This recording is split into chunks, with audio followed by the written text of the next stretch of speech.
Perkenalkan, nama saya Ibu Paini.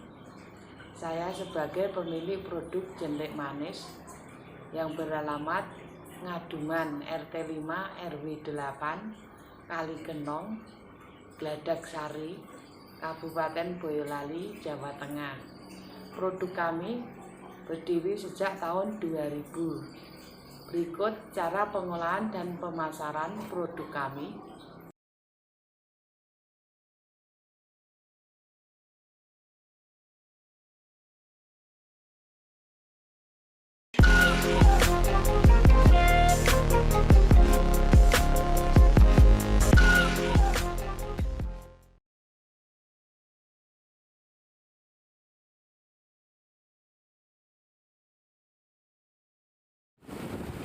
Kabut menyelimuti hampir setiap hari di desa ini.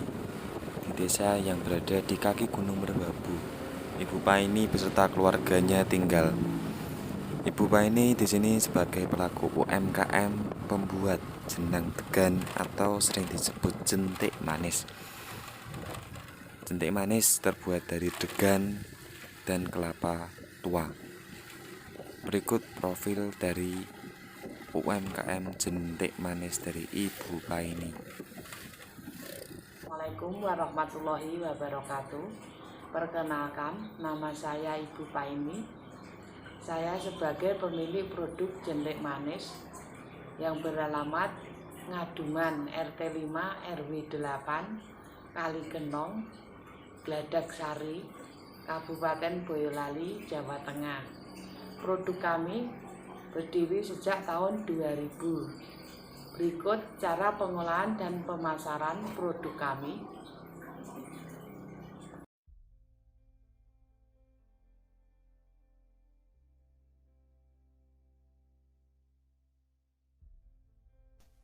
Berikut bahannya, yaitu kelapa tua 1 seting, dibersihkan kulitnya terlebih dahulu. Yang kedua, ada kelapa muda, dibersihkan kulitnya terlebih dahulu, nanti terus diparut sawut. Untuk kelapa tuanya tadi diparut menggunakan selepan. Berikut selepannya. Kita menyelep menggunakan alat selep ini.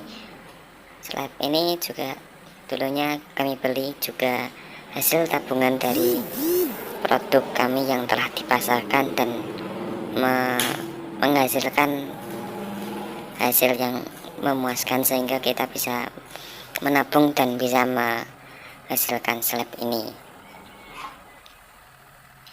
Nah, setelah di seleb kemudian kita remet-remet seperti ini, kita tuangkan air secukupnya. Ini untuk dibuat menjadi santan. Kita peras-peras, kita campur-campurkan terlebih dahulu supaya bisa tercampur antara kelapa tuanya dengan air. Kemudian kita ke saringan, tuangkan ke saringan, kemudian kita peras, kita kembalikan ke wadah lagi. Setelah kita peras, hasilnya air akan turun ke baskom yang sudah disediakan. Setelah itu kita tuangkan santan tadi ke dalam panci yang akan dididihkan. Setelah itu kita didihkan santan dan dikasih daun pandan dan juga gula jawa, gula aren, seperti itu. Kita didihkan sampai gulanya mencair beserta daun pandannya sehingga tercampur menjadi satu adonan. Kira-kira butuh waktu 30-40 menit.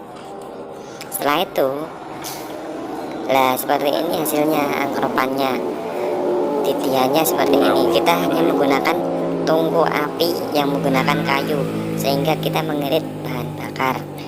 Setelah itu nanti akan naik-naik menggumpal seperti ini, menggumpal. Nah, kalau menggumpal kita aduk-aduk sehingga turun lagi, busanya bisa turun lagi sehingga tidak melebar keluar. Nah, kita ginikan terus sampai turun lagi busanya.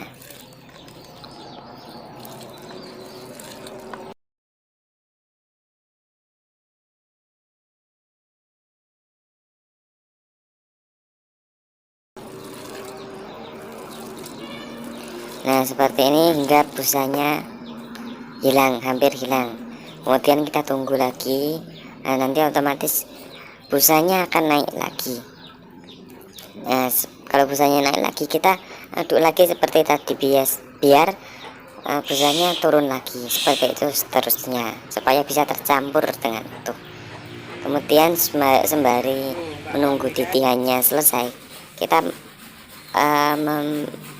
memparut kelapa mudanya menggunakan parut sawut seperti itu. Nah, jadi ini bapak saya sendiri yang marut sawut 1 baskom hingga penuh parutan sawut ini. Nah, kenapa parut sawut? Harus parut sawut. Nah, kita supaya nanti di hasilnya kita ada kenyal-kenyal sendiri, jadi kenyal-kenyal yang alami. Nah, setelah itu kita campurkan pati kanji ke dalam santan yang tadi sisanya. Nah, kita campurkan ke santan hingga tercampur menjadi parutan sebagai campuran antara pati kanji dengan santan. Nah, kita udah kita aduk-aduk sehingga tercampur.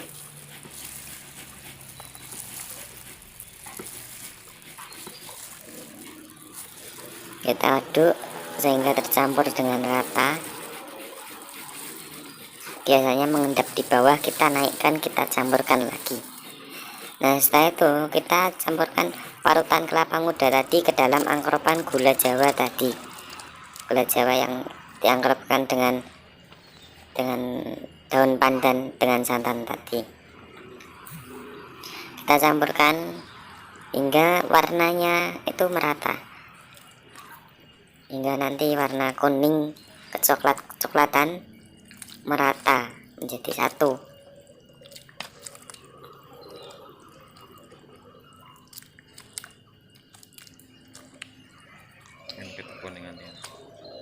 Kita campurkan terus hingga merata.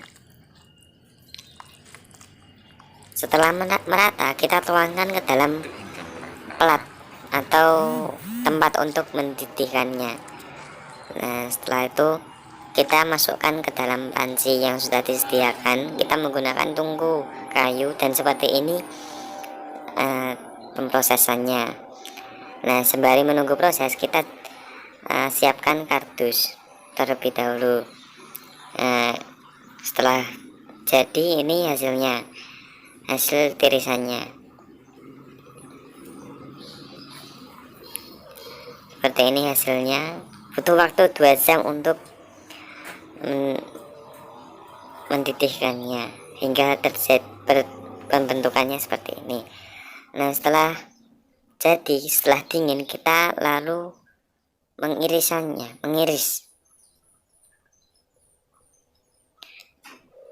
untuk dikemas dan dipasarkan. Pengemasannya sendiri juga sederhana, hanya menggunakan plastik PO seperti ini. Nah, plastiknya kita gulung di dalam di luar jentik manisnya tadi. Nah, seperti ini hasilnya. Kemudian lakukan itu sampai akhir, dan seperti inilah hasilnya. Nah, ini prosesnya, ini proses produk pengemasan dalam kardus. Pengemasannya sendiri seperti ini, sederhana tapi juga elegan untuk dipasarkan. Dan ini hasil pengemasan dari kami, dan produk siap untuk dipasarkan. Sekian, bila ada yang minat silahkan menghubungi CP yang tertera di selanjutnya ini. Terima kasih. Wassalamualaikum warahmatullahi wabarakatuh.